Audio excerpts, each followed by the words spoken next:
Let's do it. Let's do it. Broadcasting from around the world, you're listening to The First 100, a podcast on how founders acquired their first 100 paying customers.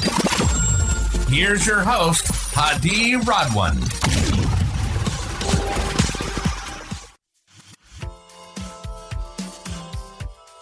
Good to have you on the show, Erik. How are you doing today? Great. Thank you very much. It's early for me, so if I look like I'm just waking up, I am. I know we were discussing this. Thank you for taking time to join our podcast, which is about the first 100. But before we dive deeper, probably everyone, more than 150 million people know about you. Erik Allebest is the CEO of chess.com, which is the number one online chess service on the planet. More than 150 million members and more than 15 million games played each day, and you scaled it to 100 million revenues with no venture funding. What an amazing ride. And I think it's almost 18 years ago since you started this fantastic network. But before we dive into your story, did young Erik exhibit any flashes of entrepreneurship early in your life? Absolutely. Well, first of all, thank you for having me. It's really fun to be here, and I love talking about chess.com, obviously, because I've been doing it for so long. I must enjoy it, and I really do. Young Erik was very entrepreneurial. I grew up in a upper class neighborhood, and my dad did well. He was an entrepreneur also, but it's interesting. His entrepreneurial ventures didn't actually ever work out for him very well. But he was a lawyer as well, so he had that as his backup career, and he does that now and does it successfully still. He's in his 70s, and he's working hard, and he's a very hard worker. But he did try several entrepreneurial ventures, but none of them worked out. But I watched him do that, and it's definitely in my blood, because even though I grew up in a nice home and, comfortable neighborhood, my dad never gave me money. I wanted to have fun things. As a kid, I wanted a remote control car. I wanted different things. And so he'd say, well, what are you going to do? And so I did a lot of different things. I mowed neighbors' lawns. I sold things door to door. I sold things at school. I did everything I could to try to earn some money for the things that I wanted. And so even though he had the means to give me what I wanted, he made me earn it. And I went out and did whatever I could to earn that money and get the things I wanted as a kid. And so I definitely grew up in a home that fostered that type of mentality. Amazing. And I think it all starts at a young age. Ever ask the questions to your father, why are you doing this to me? I know we have the means. Or did you feel like, yes, this is an important learning curve that I had to go through? Well, as I mentioned, my dad was an estate, he was an attorney, but he was an estate planning attorney, which means he helps people with, what happens to their money and everything when they die. And he saw over and over again, he saw that when people inherited large sums of money, for the most part, they did not know how to manage it, and it made their lives in many cases worse because they hadn't earned it. And he felt that he saw so many families who would lose that money or fall apart because of that money and fight about it and all those things, that it wasn't great to hand out money in that way. He was also an immigrant. He came to the United States when he was a young child, and his father was escaping World War II. And so he very much had that immigrant mentality of hard work and doing everything yourself. And so, yeah, he could have made life easy for me and given me whatever I wanted, but he knew that that wouldn't give me the skills and the mindset to make my own way. Amazing. I think before you started chess.com or the idea of chess.com in 2005, you had another chess business. What made you think about going into the chess world? Are you someone who's fanatic about chess? You played it, or are you really an entrepreneur who thinks, there's a trend here, there's an opportunity, let me double down on it? It was a little bit of both. I would say, chess.com is my third chess business, which is a weird thing for someone to say, but I really fell in love with chess. I will just say that first. I fell in love with the game first, and then I thought, well, how can I go and do something about that? And I think that a lot of people fall in love with chess and they say, well, I want to make money with chess. What could I do? And they'll do like private coaching and they'll start teaching chess, or they'll go get a job teaching chess. I guess the way my mind worked was, okay, well, what can I do? What am I capable of doing? And then how can I make it big? I don't know. That's just how my brain works. And so it wasn't that I just went and started getting private chess students. I went and started programs in entire schools. So I would get a whole school of kids signed up, and then I would hire other people to teach, and I would write the curriculum and put everything together, and then they would go out. And so I started a business. I didn't just start being a solo coach. I started a business. That's how my brain worked in that way. It was to scale it. But not only that, but I was going to school full time as a student. And so, yeah, I mean, honestly, I definitely got from my dad a gene that's just like work hard, wake up in the morning, work super hard until, late at night. And that's what I did. I was going to school full time at college, still trying to have some fun, but I was also running a company. And it grew pretty fast and pretty well. And I was going to school, but making a lot of money while I was going to school, which was different from my friends, I would say. And I learned so much from doing that, just going out and starting and thinking, okay, how do I start a company? How do I get a bank account? What kind of legal formation do I need? And I had to answer all these questions. And as I did, I kept learning. And as I learned, I felt confidence from figuring something out. And then as I felt that confidence, I would take the next step. And so it was just very much a process of learn and try and accomplish and have confidence so I could learn and try some more. And I was doing that as a young kid in college. And that was my first company, was to create chess programs in all these different schools. And that grew to be pretty big. And then I saw another opportunity because there was another program doing science in a similar way, but they were doing it across the whole North America and Canada and United States. And I said, well, I can do that too. And so I went and I talked to them and said, hey, I want to do what you guys are doing for science. I want to do it for chess. And they said, well, we'll buy the franchise rights outside of that. So we'll help you do it and you'll help train and do different things. And they gave me a little bit of money and it felt great. And then not a lot came from that. But I also had to go buy chess equipment so that I could provide for all these programs that would start. Well, I went to the source and I found where they were making chess equipment in China. And I started buying some from China. And then I had all this extra chess equipment because not all these programs started. I thought they were going to, but they didn't. But I had all this extra chess equipment. I said, well, I better start selling it. And so I built a website with my friend Jay, who was my co-founder later at chess.com. And we started selling chess equipment online. And we became the number one chess selling website. And this is long before Amazon, which makes it really hard for everybody now. Yeah, so that was kind of my second chess business, was selling the chess equipment. And that was so much easier than doing chess in schools with dealing with parents and kids. I'm like, all right, so I sold that first company and focused entirely on the chess selling business. But then that business got hard because, we were spending so much on ads and customer acquisition cost was so high. And so there was a problem in that business, which is our margins got smaller. And that problem created a new solution, which was we better start a chess community so people come for a different reason and then buy. So chess.com was really started as a way to lower our costs of marketing. And then obviously it turned into something different. But, it was like one problem created another opportunity, multiple times over. And I think that's many ways the mindset of an entrepreneur, and is to find a problem, look for a solution, and then scale that solution up. And just as a shout out, my friend Noah Kagan, someone I met in the Bay Area a long time ago, he's got a book out called, Millionaire Weekend. And it's very much based on the same issue, this same premise, which is identify a problem, find a solution, test it, and then scale it up. That's something that I've watched great entrepreneurs do over and over again. Absolutely. This is a great framework that you just mentioned. And you also mentioned your co-founder, Jay Severson. When you first asked him about the idea of chess.com, he wasn't very interested. I mean, he said, there's a lot of other websites like back then Kasparov Chess, which raised money. They built a platform and then it didn't work out. Yahoo was playing also in that space. They were offering free. So he wasn't very excited about it. And then you told him, you know what? There's this company that owns this domain.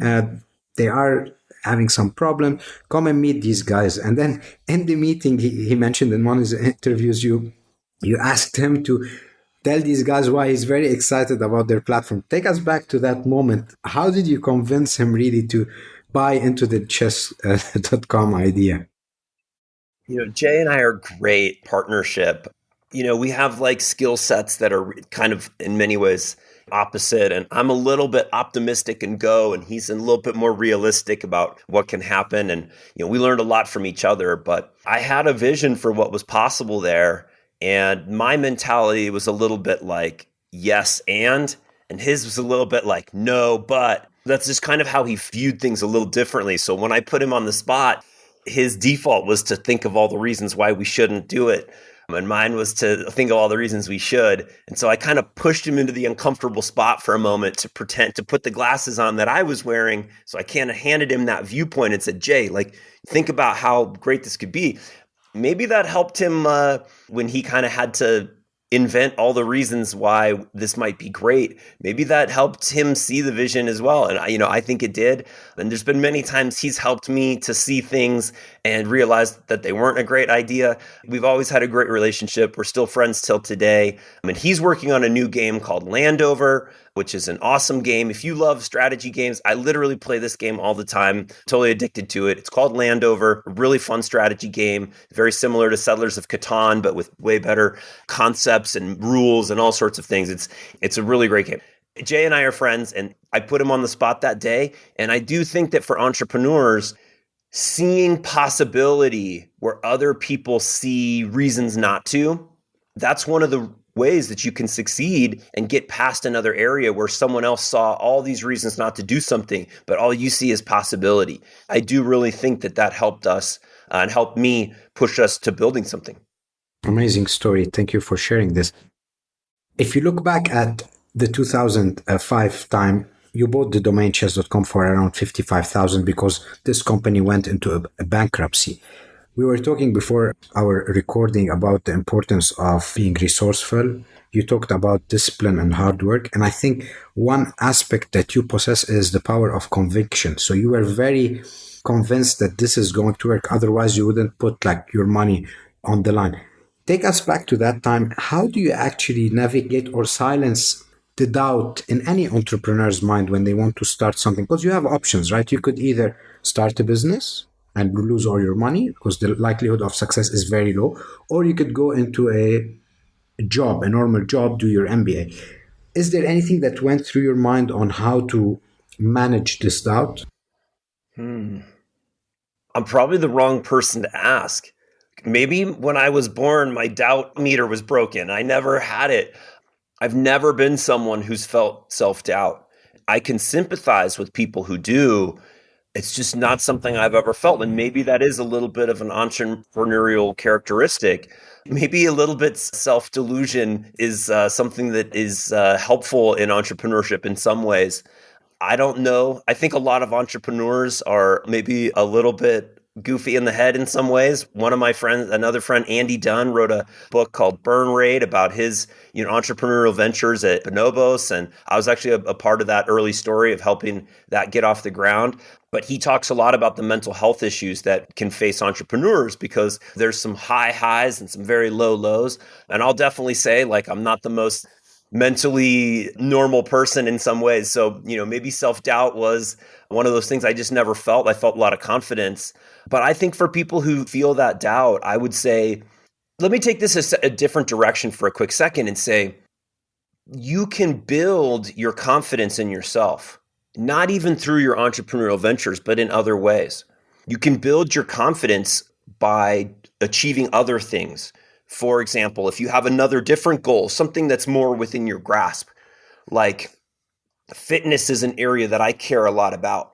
But I didn't care about it when I was younger very much. But later on in life, I was, 30 years old and I wasn't very healthy. And I said, I want to change that and I want to achieve a better level of fitness. And I started small. Start with, I'm going to do this. I'm going to do that. I'm going to not eat this. I'm going to make small decisions. And as I did, I built confidence in myself. And I didn't enjoy fitness either at the very beginning. But I believed that I could do small things and that would lead to something. As I started, I saw benefits and I saw results, and that gave me more confidence and more motivation. That grew and grew and grew until many years later, and now I love fitness, I love working out, but I didn't start that way. I had to learn to enjoy that, and I did it through small confidence building victories.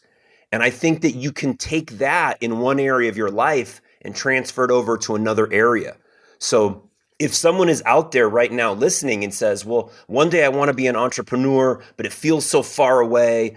I doubt myself. I don't know if I can stick to it. I feel nervous about failing. Well, start in a different area. Learn an instrument. Do physical fitness. Write a short story. Accomplish something in an area that you can, and then you will build your confidence to be able to get there. That's one idea. Amazing. Thank you for sharing this. Chess.com is now huge, but before that, it was still growing slowly. Take us back to the 2005 era. There wasn't social media. Maybe Facebook was just starting. There wasn't smartphones. What were things like green flags for you that, other than passion, of course, that said, okay, this is a business that I can really grow and it will have an impact in the future? Is there anything you were looking at, trends, anticipations that no one was seeing?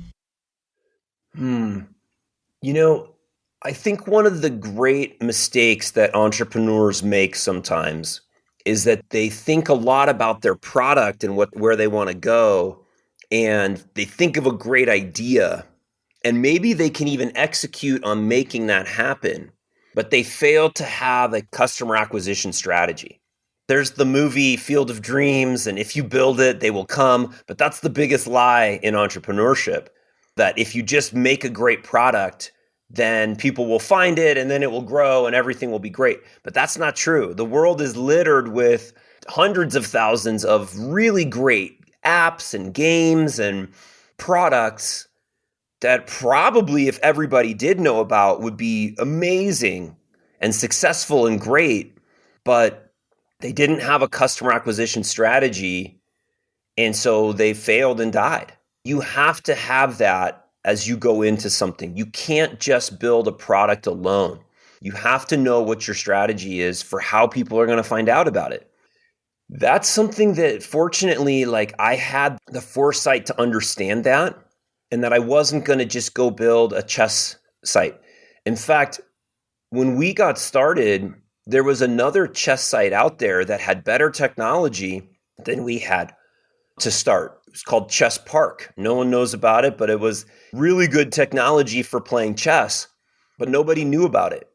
And eventually it died because it just couldn't get enough people. And we ended up kind of buying that at an early stage just for their user base, which was small, and some of their technology. But they died because how is someone going to find Chess Park? No one knew about it. And it's not enough to just put it there and hope that people talk about it. That's not enough. But chess.com, we knew our customer acquisition strategy. We knew it was going to be type in traffic into the browser bar and eventually SEO. That was our strategy. SEO is still a viable strategy, but it is much, much harder today because there's so many companies already out there, and successful companies are more likely to have search results. And so it's a very virtuous cycle, and it can be tough to break into. Not impossible, but it can be tough. But back then it was easier. It was the early days of SEO. I was very familiar with it from having done it at the previous chess equipment business. And so I knew that was going to be our customer acquisition strategy. But that wasn't our only one. We had to keep inventing customer acquisition strategies at chess.com. SEO and ASO, or App Store optimization, those still are very successful strategies for us. But we've learned other things. We were very early to understand the value of Twitch streaming and creators on that platform. We were very early to understand the value and power of YouTube Shorts and TikTok and Instagram Reels and all of that. That was another strategy that we understood early on, and those were very helpful. I will say, and I will admit though, that the best strategy that we ever had at chess.com for growing the game was a strategy that we did not invent or see coming. And one was COVID, which again, we did not invent COVID, but it was very good for our business as it drove a lot of people to online games in general and chess in particular. And then Netflix did the Queen's Gambit, which we did not invent, we did not create, but we benefited from tremendously. But that has shown us the power of media, and we do think that more media in the future will continue to drive chess. And so we're actively working on that customer acquisition strategy as well. But again, back to the early days, and for anyone out there who wants to be an entrepreneur, you have to think about not just your product, but your strategy for how you're going to get your first 100. How are the first 100 people going to use it? How are the first 1,000? How is that going to turn into 10,000? And it needs to be a system that can work for you to scale your business, because that is the key, not just a great product. Yeah, amazing. I mean, you talked about external factors, but you've been building this for almost more than a decade. So you've been positioned to capitalize on external factor, which is, by the way, it's an equal opportunity for everyone. If there was 10 sites, they would have probably benefited from it. If you go back to your early days, you build a network, and this is one of the amazing use cases. You have a network effect. You have virality built into it. You have matchmaking, competition, engagement, community, all of this. If you think about the early days, how did you grow the early user base of the community? And then you started to layer on different technologies. As you said, you started as more of a content website and engagement to us. And then you had these plays because some of the customers said, hey, we want to play chess. Early on, any guerrilla tactics you deployed other than SEO, because SEO is a long play, right? It would take some time to benefit from it. Yeah, I mean, I think one key thing was we were users of our own product. I'm a member of the chess community. I knew what I wanted to see out there. I wanted a home where I felt like as a chess player, I could go and talk and meet people and discuss. And one of the very first things we built was a way to put a chess board and game inside of a forum post. Forums were a lot bigger back in the 2000s. They're not as big today, but they were a huge part of the internet back then. And there were existing chess forums. But to talk about the game of chess, you need to show a chessboard. You need to be able to click through and see moves. And people didn't have that. But that's what was important to me as a chess player in the chess community. I wanted to be able to put a game in there and say, hey, look at the game. So other chess forums that didn't have that, they had users, but they didn't have that feature. And so when we built that, then people started to say, whoa, I'm on this other chess forum, but I can't do this. But chess.com is this new platform where it meets my needs as a chess player more. I'm going to go and post my game there. I'm going to go talk about chess there. And so again, we saw a need and we built it. And that created interest and a great product for people. That did spread in a more social way because people talked about it and said, oh, well, hey, if you want to post your game and do it, go to chess.com. That was an early strategy we had. That was a product strategy that we had that went in early. But again, it came from our own need of what we wanted to see. Amazing. Is there any feature or a strategy that you deployed that did not work well and it backfired? Do you recall any of these experiences? I mean, we've built a lot of things that we thought would be interesting, but turned out not to be. I mean, that's just a normal part of the process. Sometimes you don't know until you build a little bit. But I mean, as an example, we built something called solo chess, where you could just play chess, not against the computer, but it was kind of a solitaire version where there's like some pieces and you have to capture until there's only one piece left on the board. And we thought that would be a fun way that people could compete and do different things and kind of using the pieces of chess and how they move, but with a different type of game. But actually, people never cared about it. Maybe I'm the only one who cared about it and I thought it was fun. But after a while, I didn't play it either. So I'm not surprised it wasn't very popular. Good ideas stick around and bad ones kind of fall off. So it's okay. We experimented a lot and we tried a lot. And, you know, as long as you have some wins, you can have some misses as well. Yeah, that's very true. I mean, experimentation is key. You have to innovate before someone innovates on you. In your journey in chess.com, were there any crucial moments or inflection points or decisions that could have taken chess.com in a different direction? Oh, sure.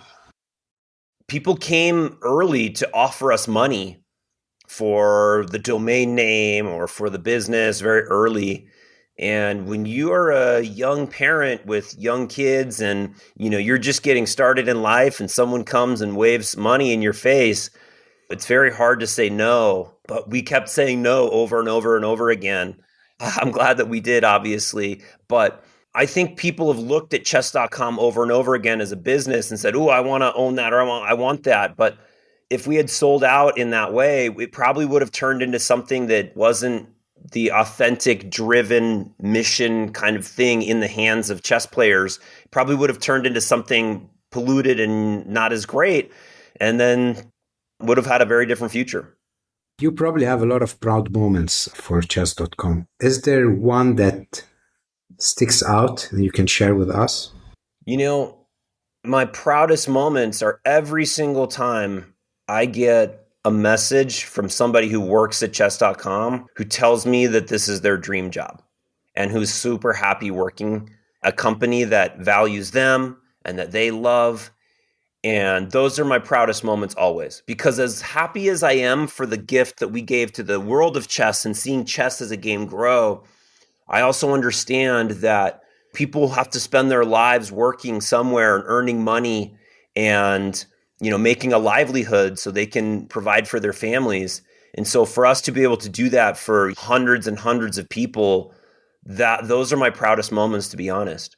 Because the truth is, not everyone is going to be an entrepreneur. Not everyone has that. Not everyone should. It's not for everybody.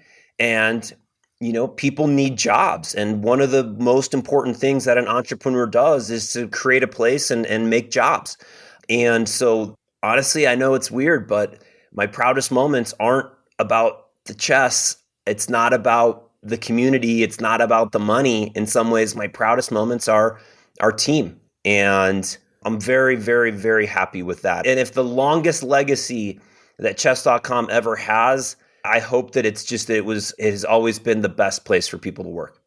So you talked about the power of social media, TikTok, Reels.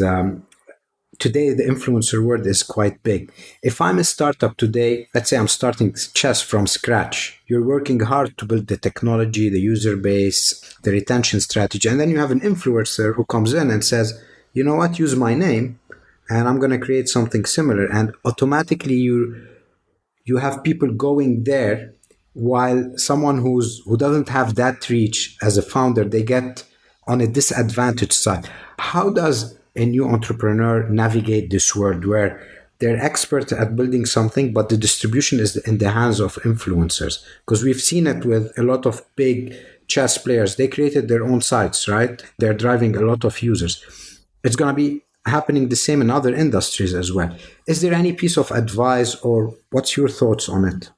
If you're building something and you are not partnered with somebody who has a platform, you need to. You have to. You have to understand that in today's world, they're called influencers for a reason, because they influence people's decision making and their minds. Like, we live in a little bit of a funny world where people are so glued to their phones and what other people think that you have to be in that sphere if you want to reach people, because people are influenced. And so if you're not doing that, you need to be, and you need to find somebody who wants to be a part of what you're doing and to authentically help you to grow that. Otherwise, yeah, you might have somebody with a worse product who has better distribution blow by you. So that's a requirement these days, is to have great influential people using and promoting your product. Amazing advice. Thank you for sharing this. AI, it's a big topic. It could help the sports to grow. It could be, at a point in time, we said we cannot beat an AI anymore. How do you see AI influencing the chess? Is it going to help? Is it going to wipe it out? Is it going to be partnering with it? What's your thought on it? Yeah, AI is a big, broad term, can mean a lot of different things. I mean, does a chess computer that plays chess really well, is it truly AI? It's debatable there. But yeah, in some ways, I mean, it is artificial intelligence. And so there are chess computers that can play chess really well. And everybody thought that once the computers beat the humans, that chess would be dead. But it turns out that chess computers made chess more fascinating and interesting than ever. It's teaching humans how to play really well. And there was a period of time where chess got really boring. I'd say 10 or 15 years ago, some of the highest level chess was a lot more boring than it is today. Now it is so exciting. It is so dynamic. You watch the top games, they're just way more exciting. And AI played a really big part of that. Going forward, LLMs are fascinating, and it's a very exciting time to be in the world of technology, to see, the chat GPTs and open AIs and all the different models out there and all their real possibilities and generative AI and all this stuff. It's truly amazing. At the same time, there's a lot of videos out there of ChatGPT, not playing chess very well because it didn't understand the rules and it was just kind of making rules up. Because AI, in many ways, it kind of like envisions something and creates it out of, this kind of predictive what would come next.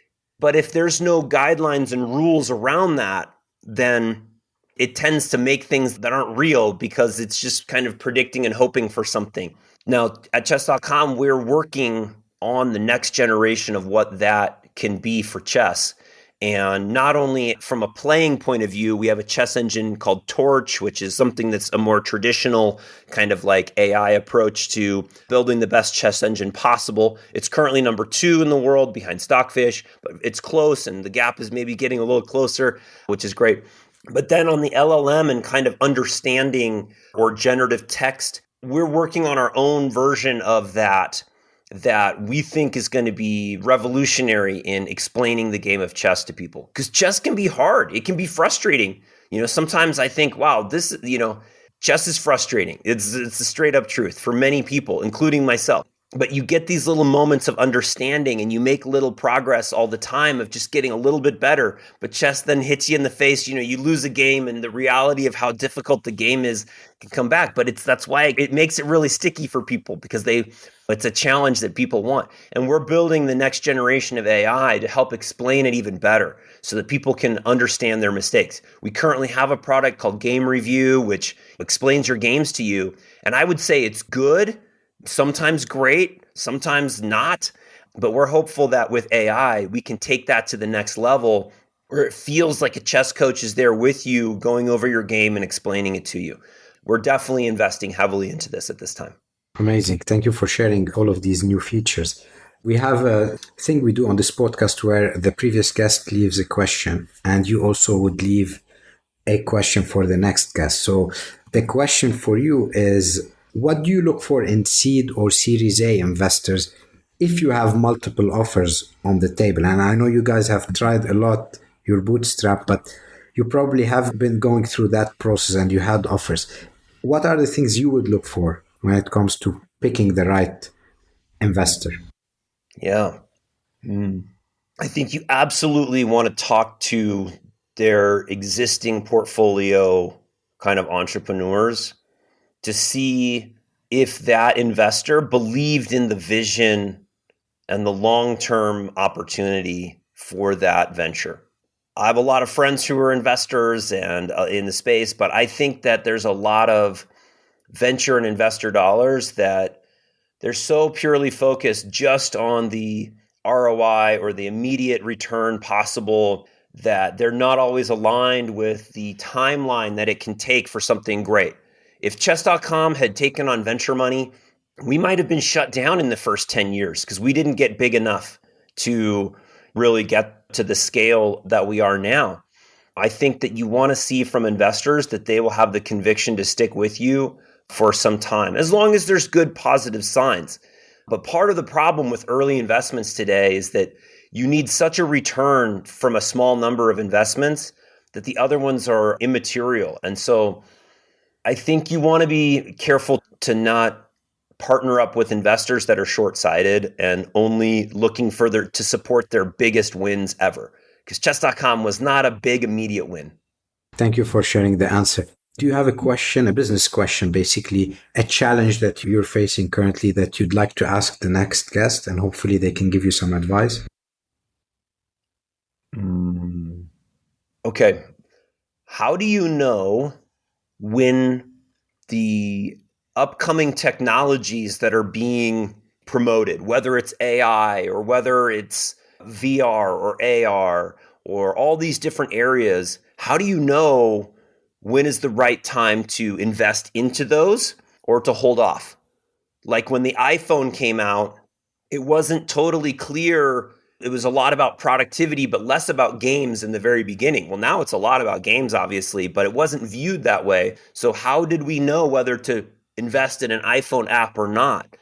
And so how do we know now whether to invest in AI or not? How do we know now whether to invest in virtual reality world or not? And these are questions as all these new opportunities arise. How do you know when is too early or when is too late to invest into a new technology and platform?